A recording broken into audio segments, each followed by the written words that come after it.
Welcome to Stuff You Should Know, a production of iHeartRadio.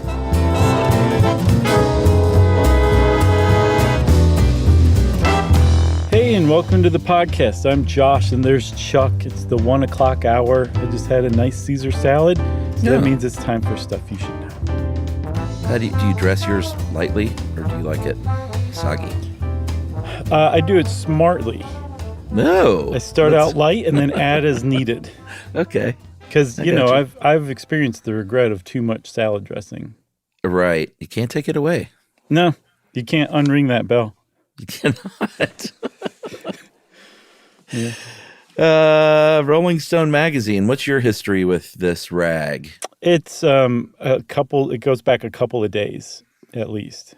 Oh, you were never into the magazine at all? No. I mean, I've read plenty of like Rolling Stone articles over the years, like Matt Taibbi's stuff, some Hunter Thompson stuff. And, of course, every once in a while I'll just run across a really good article from like years back, right? But that was it. Never had a subscription, never bought it at the magazine rack or anything like that. Okay. I just wasn't into it. I didn't hate on it or anything like that. I just was never into it. Not like you're going to today? I won't hate on it today. I'll just reveal facts. Yeah. So my history, if you care, is I always loved Rolling Stone magazine, and I continue to digitally subscribe. And it is, as we will learn, it is not a magazine without its downs and controversies. Oh yeah, for sure. And, it's, as Ed even points out in this research, like it's sort of been sport over the last 2 decades to sort of debate when and if Rolling Stone has lost its way. Mm-hmm. But it's a magazine that I always, I just took what I took from it. Right. Like when I was reading, at the end of this, we'll get to some of their biggest controversial articles and like very poor, shoddy journalism. And like, I never read any of those. So I've always just sort of taken from it what I wanted to and not really thought about it a lot until this research. Man, there's nothing more rock and roll than that. But I do want to plug another magazine. What? Cream Magazine is back. Oh, really? Yeah, I've seen people be, the ones in the know are like Cream was always better than Rolling Stone. Well, it was. And like my magazine of choice for music since the probably early 2000s was Magnet, which I still went away, then it came back. And then but Cream is back now, and I subscribed immediately. You get 4 paper copies per year, like a quarterly issue, which is kind of cool. Sure. But what's really cool, dude, is if you subscribe, you get access to all of the archives. So it's really fun to go back and read like a contemporaneous Lester Bangs or Cameron Crowe piece from Cream Magazine. So I highly recommend here at the beginning of our Rolling Stone article to subscribe to the new Cream. Right. So yeah, Cream, the impression I have is Cream is the one that like really was true to what it was going for pretty much from start to finish. While Rolling Stone was viewed as more of like the corporate version of that, almost from the outset. Yeah. The reason that it was viewed as that and still is today is because the guy, one of the founders, Jan Wenner, was super corporate. Like that was his goal. He was an ambitious hippie hanger-on, basically, who happened to be in San Francisco when the Summer of Love happened, when psychedelic rock broke out, when like the 60s like really were like happening, and San Francisco was the epicenter. And that's not to say he like didn't dig it and wasn't moved by it, but he also saw that this was a really important thing, at least to him and a lot of other people, and he saw that he could probably sell ads against this. So he did what he knew how to do, and he started a magazine, as we'll see. Yeah, that's a nice little intro. And for those of you who don't know, Rolling Stone is a largely music magazine, but also over the ensuing years, since November 9th, 1967, has branched out into all manner of pop culture and politics and we didn't want to not mention what it was in case you happened to live under a Rolling Stone. Oh, man. Is that written down in your notes? No, I was off the dome. Yeah. Whoa. So should we go back in time a bit? Yeah, let's get in the Wayback Machine and go back to the 60s in San Francisco. And it's dusty maybe, in here. Get a contact buzz from some grass that's being smoked. They called it grass back then. Yeah.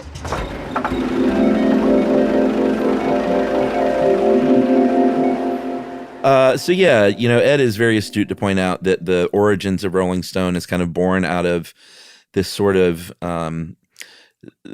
certainly 1960s, but maybe even before, left-wing alt rags that are self-published, these sort of poorly printed black and white magazines about the counterculture that never really desired to make money. And most of them were super regional and never went outside of usually the city that they were in as far as distribution. But Rolling Stone was kind of born out of this idea, and in particular got a lot of its influence from a San Francisco-based magazine called Ramparts. Yeah, which was a far left, radical left politics magazine. There was a headline in, I think, 1968, maybe even earlier than that Ramparts ran. It was, Ramparts offers $10,000 for information leading to the arrest and conviction of any cop who has murdered a black man. That was on their cover. But it was on their cover, and there's a cop pointing a gun at you, the viewer, from the magazine's cover. And that's, that's shocking, especially for even back then. But it's even more shocking when you realize that just a few years before, Ramparts had been launched as an intellectual Catholic quarterly. Yeah, I mean, I don't even know why they kept the same name. It was a complete redo. It really was. And the guy who redid it was a guy named Warren Hinkle. And you can't talk about Rolling Stone without talking about Warren Hinkle. That's right. He transformed that magazine into that leftist rag that they knew. And it was, obviously big in San Francisco, but it reached national levels of fame, if not widespread fame. The writers were featured on talk shows and other kind of notably, I guess, when you're a magazine being written about by other magazines, you've definitely made your mark. And Time magazine even had a very famous article called A Bomb in Every Issue. I think it was a cover article on Ramparts magazine. Right.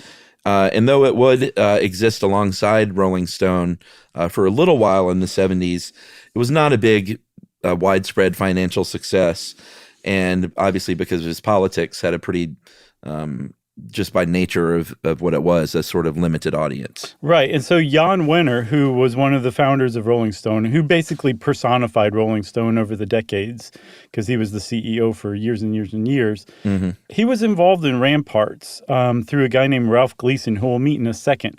But the upshot of this is that Jan Wenner saw Ramparts, what it was doing, how important it was, and that it never really took off. That I saw it blew through at least 2 personal fortunes, Rampart magazine did before it declared bankruptcy.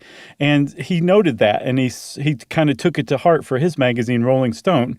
And the lesson for him was reflect the counterculture without actually furthering the agenda, and you can probably be absorbed by much more people and be palatable to advertisers too. Yeah, and as far as Wenner goes, he himself was a college dropout from Berkeley.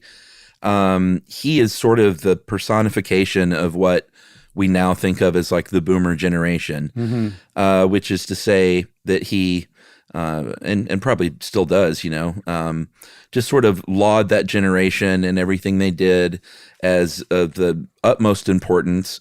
And the music of the time and the movements of the time were truly historic and not to be trifled with. And also in a sort of boomer-esque way, said, but what's great is making tons of money. Right. And being a capitalist. And loving Coke. Sure. Yeah, I'm sure that was not, I'm sure they were not in short supply. No, they weren't. He was very famous for his ability to put away bags of cocaine. All right, so you mentioned Ralph Gleason, who we're going to meet. He was a jazz critic, a music critic, who also dabbled in the rock and roll world, but he was not a boomer. He was born in, I think, 1917. So he was 30-ish years older than Venner, and they met at a Jefferson Airplane concert and became buddies. And I think Jan Wenner really looked up to him, and they sort of developed a mentor relationship. Mentee? Is that what it is? It depends. So if Gleason was strictly kind of advising and training and teaching Jan Wenner, that would make him a mentee. But if he did anything to further Jan Wenner's career, which he ended up doing, that would make Wenner his protege. Okay. Well, let's just say it was a mix of both. Sure. I looked it up, and I really wanted to share that. I got you. Okay. There's a distinction. Sure. But they were friends, and I believe it was Gleason that also worked for Ramparts some. And then when Ramparts fell apart, they hatched the idea for Rolling Stone magazine. Well, so Gleason left even before Ramparts fell apart because Warren Hinkle did not love the psychedelic rock era, did not love hippies, and Ralph Gleason did. Even though he was a jazz critic, he definitely got the psychedelic movement and was very appreciative of it and wrote very kindly about it in his columns in Ramparts.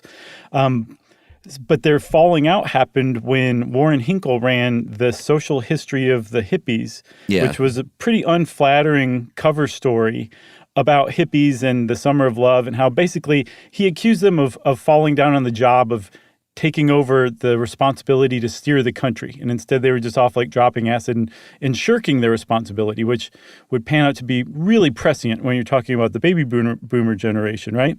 And Ralph Gleason didn't appreciate that at all. So he left in disgust. He quit Ramparts. And that was about the time when Wenner was like, hey, let's make a magazine together. Summer of Love, 1970. Who can forget? I know. Oh, wait, no, it was 72. 72. Yeah, because John Travolta played at Woodstock for that Summer of Love concert in 72. Oh, boy. I always feel bad for people who don't pick up on the inside jokes. Yeah. We'll get some emails. That's all right. It's fun. Yeah. So they, again, hatched this idea together, and they really kind of borrowed a lot from Ramparts, not the least of which was their logo. If you look at the Ramparts logo, it's I don't know if it's exactly the same font. I'm sure they probably technically might have made a new font, but it looks a lot like that font, and not the original Rolling Stone magazine font, because the earliest issues, it was definitely a little bit different. But the one that we all know today is the Rolling Stone font. Looks a lot like Ramparts. They definitely hired away a lot of people from that magazine, including some of the designers, some of the writers, some of the editors, photographers, and even the office space. They raised, they wanted to raise $10,000, but they ended up raising $7,500 from a variety of investors, including Jane Wenner and her family, who was Jan Wenner's wife, who actually had a much larger role in the early days of the magazine than I believe she's usually given credit for. Yeah, I saw it described in, I think it was an Atlantic article. Is that where it was? Yeah, that was a great article. It really was. I think it was called The Rise and Fall of Rolling Stone or something like that. And Jane Schindelheim Wenner is described as basically being she was so cool that her personality was what attracted those, cool photographers and cool musicians and just people to the magazine, that they wanted to be close to her, basically, or she knew how to behave around them, basically. Yeah, and they had a interesting marriage. He came out of the closet in the mid-'90s, much to her, well, I say much to her surprise. Apparently she had heard rumors over the years and things like that, but I think it was sort of a sudden thing for her, and did not go down well. And I believe he's been in a partnership with the same gentleman since then. Yeah, it was a sudden surprise for Jan Wenner too, because I read that he was outed by the Wall Street Journal without his permission or even even a heads up. Really? They just outed him in the pages of the Wall Street Journal. The the author even pondered, like, wow, is this scandal going to be the thing that sinks Rolling Stone? But it was 1995 by then, or 94, and everybody's like, who cares? You know, it's not, I don't think that qualifies as a scandal. Yeah, absolutely. So they have this money. They got the $7,500. Ed points out that Jan Winter kept his Porsche, though. It's not like he sold his Porsche to raise money for the magazine. Mm-hmm. So they got the money together, and they hire a bunch of the Ramparts people. They, in fact, used a lot of the same equipment. The magazine was the same size, had a bit of the same look. Mm-hmm. They had a bunch of unused paper from Ramparts that they were able to use, and they even used the offices where they printed it. I think the loft above the office was where they first made their home. So they really had a bit of a head start. Yeah, and so Ramparts had spun off something called the Sunday Ramparts newspaper, and that's what had gone defunct. So Ramparts, the magazine, is still going at this time, but they used all the Sunday Ramparts newspaper stuff, including staff, right? So they have... Well, Winter worked for them. Yeah. And when Gleason quit in protest, and I think shortly after that, the Sunday Ramparts newspaper folded, that's when they got together and did this. And they, like you said, they did it with $7,500, and they were able to print, I think, 40,000 copies of Rolling Stone #1. There was a last-minute decision to put a production still of John Lennon from the movie How I Won the War. He's wearing like fatigues and like a helmet with netting on it and everything. And he's looking at the camera. It's a very famous photograph. And they said that it was like a perfect mix or perfect metaphor for the mix of like politics, culture, and music all rolled into one. It really was a perfect photo for Rolling Stone #1's cover for sure. I think so. And maybe we could take a break and talk about how that first issue fared. How's that for a cliffhanger? It's great. All right, we'll be right back. Learning stuff is fun with Josh and Chuck. Stuff you should know.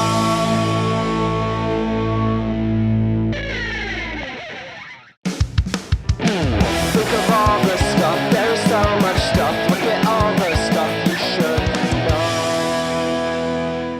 know. Did it sell? No. Did it sell? No, Chuck.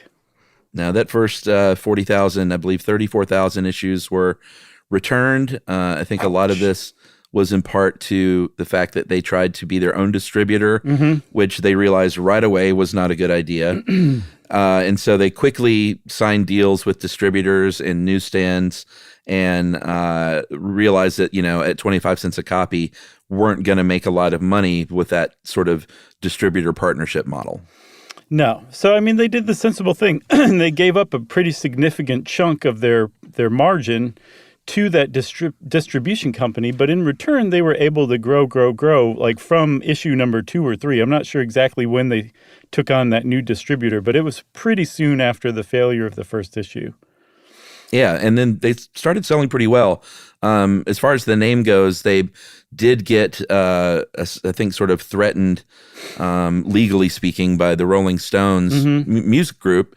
But they sort of got out of that pretty quickly. I think they may have realized, hey, maybe it's good to be friends with this up-and-coming music magazine. I don't really know for sure, but that would make sense. Yeah, I saw I saw it described as a letter writing campaign or a correspondence that was initiated by Mick Jagger to Jan Winter, basically saying, hey man, you can use this, but how about some free advertising and lots of really good coverage and all that? Yeah, that's exactly what I thought might have happened. Yeah, and I guess it got dropped or something like that. Supposedly only that initial letter survived, so no one knows exactly how it panned out. But Jan Winter was definitely the kind of person to trade space for something else, like maybe advertising dollars or, cocaine? A favorable review of a record in return for that record company or the parent company advertising in Rolling Stone. He was definitely not only not above doing that, he was actively chasing that kind of opportunity.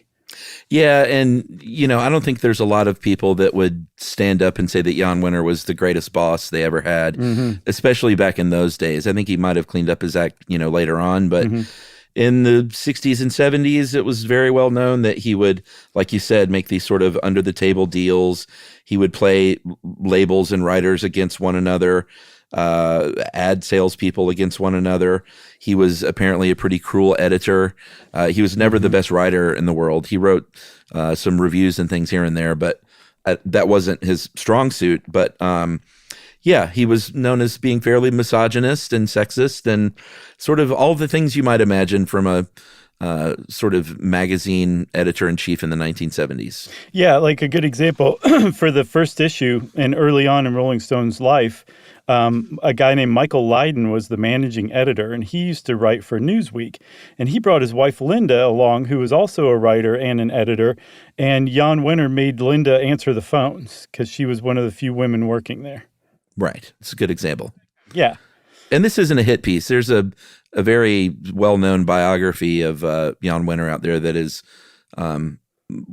also, while not a hit piece, not very kind to him at all. The Sticky Fingers one that came out? Yeah. Yeah. So he had been, apparently Jan Wenner had been shopping his story around for, to be written initially by a ghostwriter and then finally a biographer. And like he couldn't get anybody to do it because he was just known as such a control freak. And everybody was like, I do not want to be involved with you for 3 or 4 years writing your story. Like he would pick apart line by line captions under photos in magazines. This is in the 90s. He was still doing this, like he was that kind of boss. So you can just imagine what a train wreck nightmare he would have been if you were his biographer. He finally got somebody to do it, but that somebody said, dude, you got to give me creative control over this. You have to give me freedom.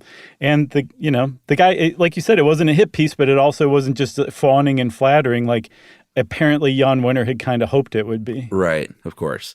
As far as circulation goes, they say that it peaked in 2008 with a circulation of 1.4 million and is around 500,000 today, about 27,000 of which is actually, I believe, paper copies. Although maybe that's just newsstand and not subscription. Yeah, I was wondering if that number reflects their digital subscribership because that's kind of low, actually. It is. And honestly, I never really knew what magazine distribution equaled anyway. So I was surprised that it peaked at 1.4 million, which just seems, for such an iconic magazine, that just doesn't seem like a lot of human beings reading a magazine. No, I mean, think about it. We're not too far off from Rolling Stone's peak, I didn't want to say that, but that's what I was thinking. I was like, wow. I had a Caesar salad for lunch, so I'm feeling rather chuffed. Anyway, I don't know what I thought it would be. I figured it'd be like 10 million or something like that. But no, that's still rather respectable. 1.4 million, that's subscribers that's a lot of too, people. I believe. Yeah, or circulation, I think that includes newsstand sales. But the reason I'm wondering whether the web or the digital subscribers are included in that later number, the recent stuff, is because they very famously, or I should say Jan Wenner very famously, shunned the idea of moving into the digital realm. Yeah, and even his son Gus was the guy who was running the digital arm. He still wouldn't give him resources to support like a genuine website. Yeah. An example I saw is that Rolling Stone broke some story. I can't remember what story it was, but it was a big story. And everybody had to go read about it on other digital news sites because they hadn't posted anything or the story on Rolling Stone's website. Like it was like that. Interesting. They've also changed format just size-wise over the years. They started out, as a sort of regular-sized, smaller magazine, or should I just say average magazine.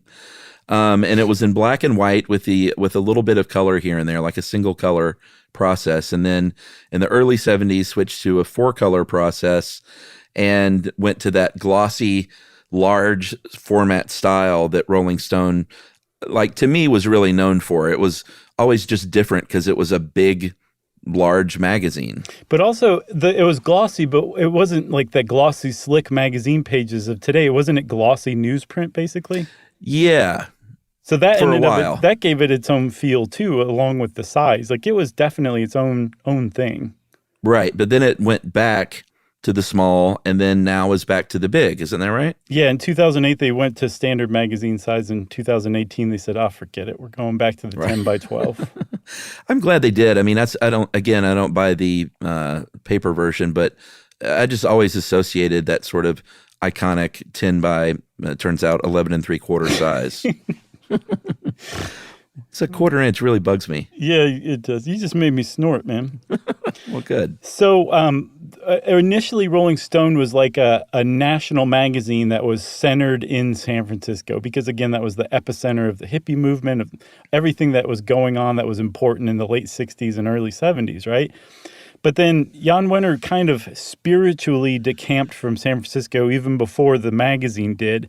And then finally, Ralph Gleason, you remember Ralph Gleason, the jazz critic who kind of co-founded Rolling Stone, he kept a column in every issue where basically he was just talking about San Francisco goings-on or whatever. And he eventually was like the last tether to the origin, the roots in San Francisco. And when he died in 1975, Jan Wenner waited a couple more years and then moved the whole thing to New York City. And it was officially a bona fide national, you can even say international magazine around that time. Yeah, and I think from what I understand, when Gleason died, he was sort of battling with Wenner at the time. And that they had fallings out, and I believe, I'm not so sure if it was personal, but maybe it got personal, but it was definitely over like the direction of the magazine, I think. I always got the feeling that Gleason was a little less likely to be accused of some of the sort of sellout things that Wenner would eventually be accused of. He was a jazz critic. That's not exactly a that kind of profession says it you all. pursue when you're an ambitious, money-hungry, Wall Street type. Yeah, I think that's a good point.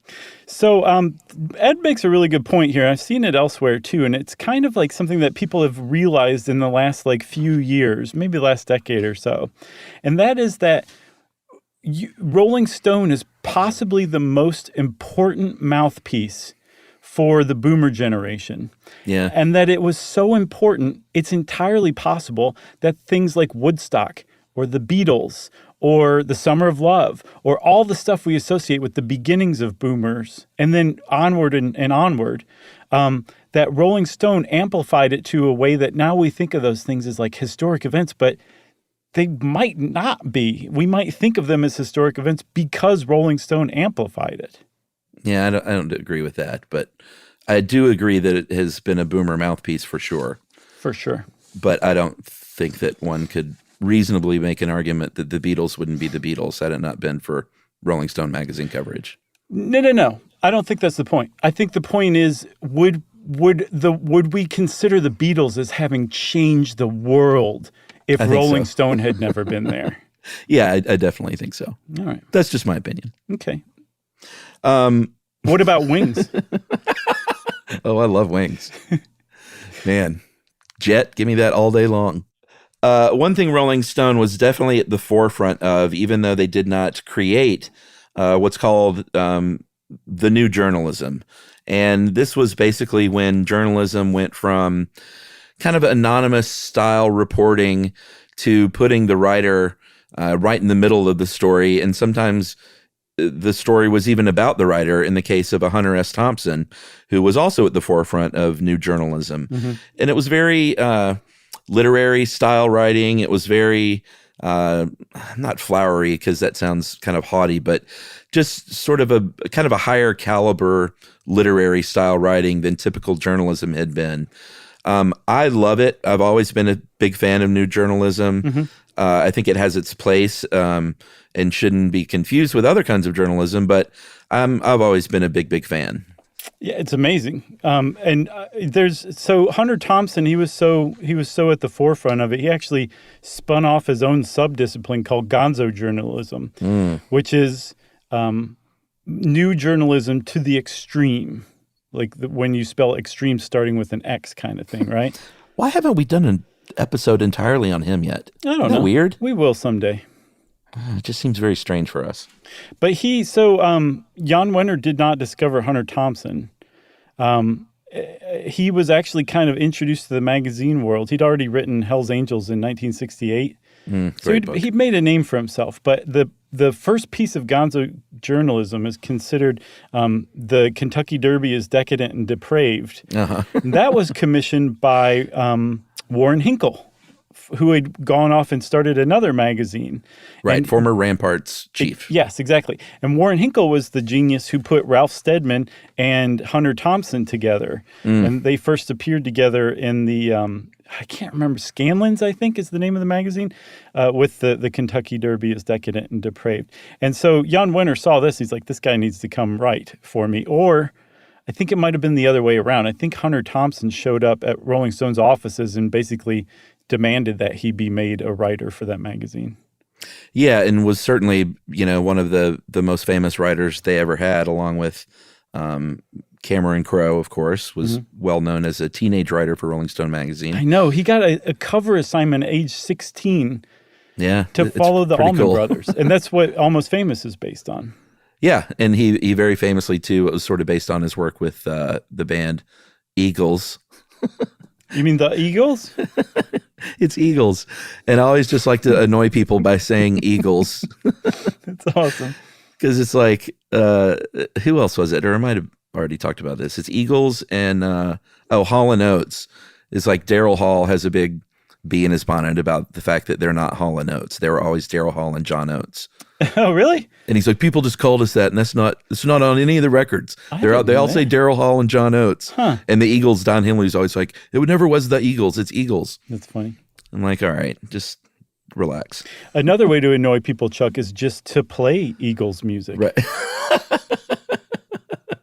I came back around with the Eagles. Did you? That's great. Yeah, Just I mean, keep that I away took from me. I took off. I loved them growing up, and I took off probably 20 years. 2 solid decades of no Eagles. That's great. And then came back around. I was like, I love this music. What am I doing? You're back off the wagon. So anyway, Hunter S. Thompson, very famous writer for them, obviously.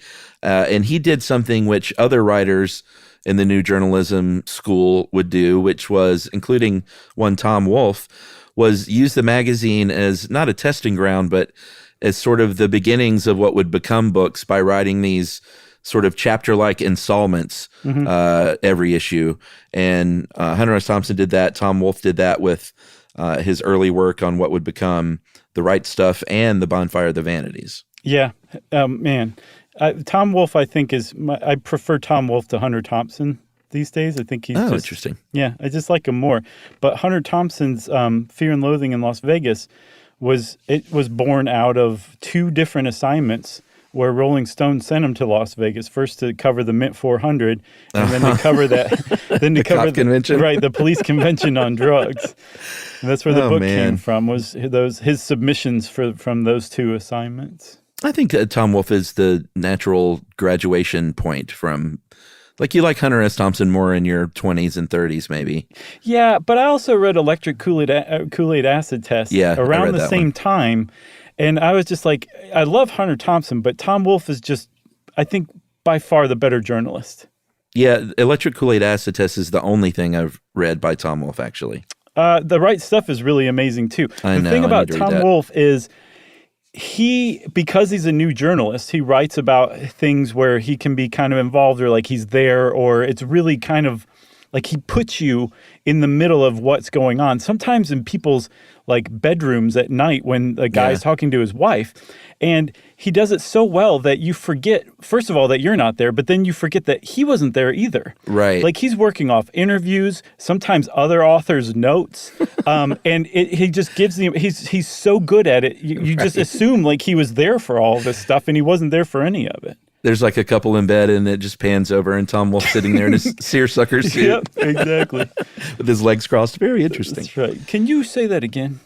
Other famous writers early on that went on to have outsized careers elsewhere is MTV's Kurt Loder, Joe Esterhaus, screenwriter and filmmaker. Of what? Oh, Esterhaus was Fatal Attraction, right? Fatal Attraction? It just goes downhill from there. Basic Instinct. Yeah. Sliver. Showgirls. Jade. Showgirls, of course. But it's weird. Like he had a real type. His screenplay was a real. Oh yeah. Like like hey, you want to see some boobs, 12-year-old kid? Come see my movies. That was Joe Esterhaus's jam. Yeah, absolutely. Lester Bangs from Cream Magazine wrote for Rolling Stone. And then, of course, the legendary journalist Ben Fong Torres, who was one of the greatest Rolling Stone writers in their history, for sure. Yeah, for sure. And all these people were legitimately great writers. And they were contributing to this music magazine that really just also had its finger on the pulse of really good journalism, too. Yeah, so in that article on the from The Atlantic, they do quite a bit of speculating on sort of when they think Rolling Stone might have started selling out and become something untrue to its roots. And they basically talk about even in the 70s and 80s, basically, Jan Wenner saw the writing on the wall and said, hey, we can't just be a boomer archive and a nostalgia jam. And I want to sell magazines. So we're going to start writing about TV shows and comedians and I mean, they always wrote about politics, but, really expanded beyond the sort of mission statement, which was a largely music magazine, which also wrote about politics. And it became something else entirely and really became a hugely popular magazine. Yeah, because, I mean, like Rolling Stone as an institution was just keeping up with the times. If it was, looking backward to like the greatest moments in boomer history, you can thank Jan Wenner almost personally for that. And so it's kind of weird as Jan Wenner, who was like controlling everything, he had to let the magazine reinvent itself, even though he personally, I'm sure he did. He went to Studio 54 and stuff like that in the 70s and went to Sardi's for lunch in the 80s and all that stuff. But I saw an interview with him in 2017 and he just casually tosses out the Stones and the Beatles. And it's 2017, man. And this guy's still citing the big three whenever he brings up music from the 60s, right? So which were who? It was the Beatles probably. It was the Beatles, the Stones. I think I automatically question somebody who uses the Stones, and that's it. And then, man, I'm trying to find this quote. It was like an interview with NPR. The Beatles, the Stones, and Dylan. That's another thing, too. Of course. If you just say Dylan and the Stones. I say both those things. All right, Chuck. But my point is that Jan Wenner is frequently accused of what's called rockism, which is, we talked about it in our Rock and Roll Hall of Fame episode, this idea that rock is white guys using a bass, an electric guitar, drums, maybe a rhythm guitar, and a lead singer. They probably use a lot of hair product, and that's rock, and nothing else matters. Apparently, Jan Wenner really personifies that. And one of the reasons why people get snubbed from the Rock and Roll Hall of Fame inexplicably is because of him specifically, it seems. Yeah, I mean, is he the head chair or is he just on the board? He's definitely high up in it, enough that he can be like, no, I don't even want them on the ballot kind of thing. Yeah, and if you remember our Rock and Roll Hall of Fame episode, we talk about snubs, and a lot of people have had very personal beefs with Wenner over the years because of this. I'm going to read a couple of choice quotes from his, this from the Atlantic article, but from his biography. Yeah. Wenner was a little barbarian whose lust for money, drugs, and sex threatened to outpace his razor intellect and turn him into Augustus Gloop, falling into the chocolate river of the 1960s. Rolling Stone was an expression of Wenner's pursuit of fame and power, a magazine more than occasionally at the mercy of his editor's unembarrassed appetite for stardom and excess, which made him an object of scorn and parody. And basically he said it was a parable for the age of narcissism. And then one final little bit here. As newsstand sales rose, Wenner became hungry for still more sales. By the mid-'70s, the focus of Rolling Stone had shifted from what the editors determined to be the best in pop culture to what was measurably the biggest. Yeah. And I think that was where a lot of people say he lost his way. It was like, well, what's hot? Let's just write about that, not what's great. Yeah, I saw there was a dust-up years back, I guess in the 90s maybe, where one of his music reviewers didn't write a flattering review of Hootie and the Blowfish's latest album. And Jan Wenner himself killed the review and assigned it to another writer who wrote a much more favorable review. And they were like, well, this record company is a huge advertiser with Rolling Stone, and That's what he just did that, And I think people see him as a founder of this like really hip magazine that was like a voice and a reflection of the times, and it kept reinventing itself. And they want him to be like legit and grounded in like that kind of ethos. And he just wasn't. Like people wanted to pigeonhole him like that, and he just was not like that. I don't know him well enough, and I haven't read his biography to see if he tried to put himself out there like that. And that's why people expected him to be, or if it was just because he was so closely associated with Rolling Stone, people mistakenly assumed things about him and then found out he wasn't actually that way. I don't know which is which. All right. So let's take our second break, and we'll talk about some of the biggest controversies in Rolling Stone history right after this.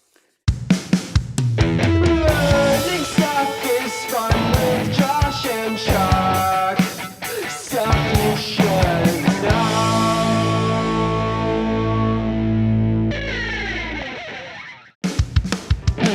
Think of all the stuff, there's so much stuff. Look at all the stuff you should know. Okay, we're back, Chuck. And we're here to talk about now some of the low points of Rolling Stone history. This isn't a hit piece. No, but I mean, I think all of the things that we're going to talk about in the last bit here can be classified under one big bucket, which is bad journalism, lazy journalism, abandoning journalistic integrity for the sake of an article. And it's really a shame that they've done this kind of repeatedly. Yeah, Joe Esterhaas is rolling over on top of Showgirl right now. Oh boy, that's a sight. So I guess chief among these sort of high-profile instances is the 2014 article, "A Rape on Campus," by Sabrina Erdely, which made all kinds of news. It was a story about a gang rape at the University of Virginia at a fraternity house. And the more the story sort of was investigated, the more it came out that not only were there a lot of big-time journalistic flaws, but, eventually lawsuits and a full retraction of the story and police investigations that the story was made up. I mean, journalism 101 flaws. Like the author Sabrina Rubin Erdely did not interview friends who came out publicly and said, "Hey, what this story is saying is not what Jackie," the pseudonym of the woman who claimed to have been, I think, gang raped even at a fraternity house. That's not what she told us that night. There wasn't even a party that night, and apparently it just became more and more clear that the entire event did not happen, and that the Rolling Stones journalists who they sent out to do this really important story didn't do some basic fact checking, and as a result just bought the whole thing hook, line, and sinker. Yeah, and in the end, Rolling Stone ended up either losing or settling a bunch of lawsuits with administration at UVA, some of the students in the fraternity at UVA. It came out during this process that apparently there were text messages that seemed to support the idea that this young woman made this up to gain the affection of a boy on campus. I tried to look as much into it as I could, but in the end, they completely retracted the article, which is a really big deal for a major publication to like fully retract and say, all right, this article, we do not stand by it. We're taking it, we have takesies backsies privileges. And they even commissioned, I guess to their credit, a Columbia University School of Journalism review and published that, the findings of that review, which were not kind. No, the review was titled "Tisk, Tisk, Tisk." Right. But even worse than, Rolling Stone losing face and credibility and millions of dollars is that, like, this was used as shorthand for people who kind of, who were like, we shouldn't really believe, rape survivors. Yeah. And that has a chilling effect on actual rape survivors from coming forward and like naming their accusers. It was a huge, huge problem that was created by this that, I think it would even came up in the Brett Kavanaugh hearing. Somebody basically used it for that to that end too. Camille Cosby talked about it on the courthouse steps. Are you serious? Oh, yeah. Wow. So it was a big deal. It was a big fall down. And you can really easily point to that as the biggest mistake in the history of Rolling Stone magazine by far. Yeah, another big one was an article in 2003 from Gregory Freeman about what's called bug chasers, which is what appears to be a very fringe thing where gay men want to be HIV positive and try to have unprotected sex with people they know are HIV positive. And basically the same kind of thing. Not a lot of fact checking. He interviewed a couple of doctors who he says they said that they said it was like 25% of the gay male community are bug chasers, and both of the doctors said, I never said that at all. Like, I said the opposite. And then the author later came out and said, no, I remember those conversations explicitly, and they're just not admitting to it. And I didn't record the interviews, which you should probably always do. Right. And so that was obviously another big sort of black eye on the magazine. Yeah. And then, and I think they were saying 25% of new HIV cases come from bug chasers or something. Yeah, like I think I misstated but that. It's just that's just a ridiculous amount. So Chuck, this was in the past, right? There was another big one too, another big flub. They sent Sean Penn to interview El Chapo, like the most powerful, vicious drug cartel leader in the world. They sent Sean Penn to do it, and Sean Penn sent back a dispatch that was really flattering, really sympathetic, and really one-sided. And so they were really criticized for that as well. But that's all in the past. Rolling Stone has refound its footing, correct? And it's it's all good now. No, apparently not correct. Just recently, I remember just reading this in my subscription not too long ago. Mm-hmm.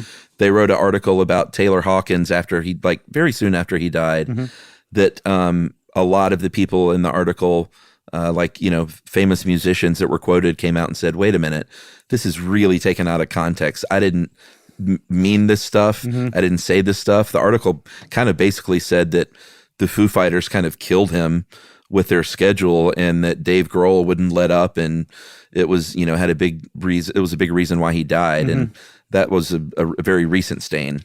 They also did a hit piece on Marilyn Manson that didn't present any of his side of the story. He was accused of sexual abuse by an ex-girlfriend, Evan Rachel Wood, and it was very one-sided, and a lot of people came out and said, like, the ones who were quoted were like, I gave them paragraphs and paragraphs of stuff, and they used one sentence, because I was speaking out in defense of Marilyn Manson. There's also one that was considered having given a moral victory to anti-vaxxers. They posted a story about how Oklahoma's emergency rooms were being overrun with people who were having toxic reactions to ivermectin, who were taking that cattle dewormer when they caught COVID. And apparently it was just fake, wrong. Not only that, they ran a picture of people lined up wearing masks in winter coats, and the events that they described took place in summer. So it was just from top to bottom a terrible story. And that seems to be what's going on. And I read an article on a website called Saving Country Music. And this author basically points to the hiring of Noah Shachtman from the Daily Beast to take over. And Noah Shachtman said, we're going to start making our journalism more immediate, more visceral, and faster, louder, and harder. And this Saving Country Music person is like, that's the opposite of what journalists are supposed to do. When you do things fast and immediate, you're sacrificing like follow-ups, getting secondary sources, fact-checking. And that seems to be where a lot of the most recent like flubs and biffs are coming from. Yeah, like I think it's that digital journalism thing where you want to be the first to break a story, and that's where it's just a minefield if you try and operate that way, Yeah, but I also get the impression that it's also it's clickbait. They're fanning the flames of outrage culture or like at the expense of society's sanity, basically, is how this Saving Country Music person put it. And they're trying to save country music. Yeah, but no, they had it was a really erudite, amazing, like really insightful post by Trigger on savingcountrymusic.com. You got anything else? I got nothing else. I mean, this could have been a two-parter, but that's a good Rolling Stone magazine overview. I'm still going to read it, but I'm going to take it for what it's worth. Okay, there you go. But get a subscription to Cream. Well, that's it, everybody, for Rolling Stone. And since Chuck said get a subscription to Cream, of course, that means it's time for listener mail. This is a great email from a mum in New Zealand. Kia ora, Josh and Chuck. I'm writing you all the way from New Zealand, and it's currently 10:53 p.m., and I need to thank you. You, my friends, are my last bargaining chip, my last resort, and more often than not, the best thing to get a bit of peace. Sounds like an insult, but let me explain. I have two wonderful, beautiful, enthusiastic, intelligent girls, 11 and 9 years old, and a frequent occurrence in our house is the reluctance to go to bed. Sometimes sleep just eludes them. I get it. It eludes me too. However, if all else fails, what about Josh and Chuck? Will usually get them to where I need them to be. Tucked up in usually my bed with your two comforting voices, teaching them about animal science and random things, they settle and relax enough to let old Sandman take them away. Although your content is incredibly interesting, your tones are soothing and comforting, like a big hug to settle into, and you are often my go-to when I need a comfort food podcast, and it seems you have the same effect on my girls. Keep being awesome. You're very much appreciated. From a tired mom, Bethany. And I wrote Bethany back and asked if she wanted to name her girls. And she said, absolutely. That is Alice and Paige. And she had just written me back after, I believe, using our show to get Paige to sleep. Very nice. Alice and Paige, also known as Thing 1 and Thing 2. That's right. And Alice and Paige, give mom a break. Cooperate at bedtime. Yeah. Let's That's get it my together, advice to you. kids. Get it together, kids. Well, thank you. Who was the mom?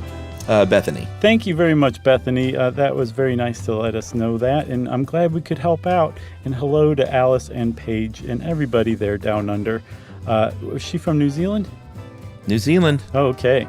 The downest of unders. Exactly.